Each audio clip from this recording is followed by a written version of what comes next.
এইটা মনে হয় একটা মানে ওই যে ওই পাশের ওই জাতের থেকে আলাদা জাত।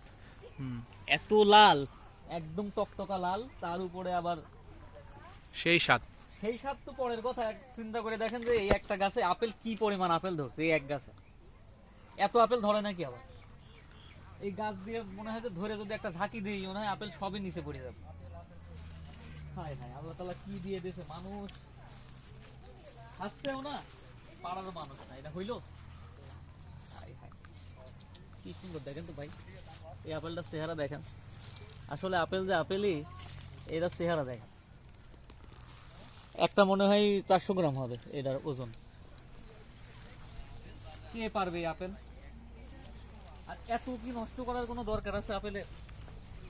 এত পরিমাণ আপেল মাটিতে পড়ে পচে গলে যাচ্ছে, দেখার কেউ নাই, খাওয়ারও কেউ নাই, তোলারও কেউ নাই। কি পরিমাণ আপেল ধরছে এক এক গাছে? পাখি কত খাবে আপেল? এই যে কিছু না হলেও এই এক গাছে বোধহয় 1-2 মণ আপেল আছে, তার বেশি ছাড়া কম না।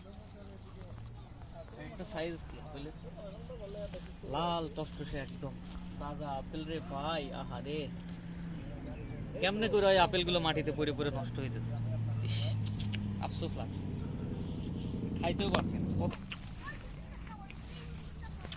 পুরো খামারে যত গাছ আছে এই গাছের অর্ধেক আপেলের, অর্ধেক না প্রায় 90% আপেলই মাটিতে পড়ে নষ্ট হয়েছে।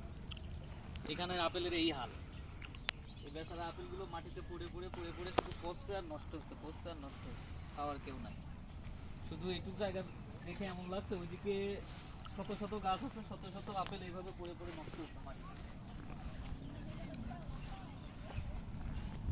এই জিনিসটা দেখাই দেন। আর এই এই জাতটাও আলাদা জাতের আপেল, তো ভালো ভালো আপেল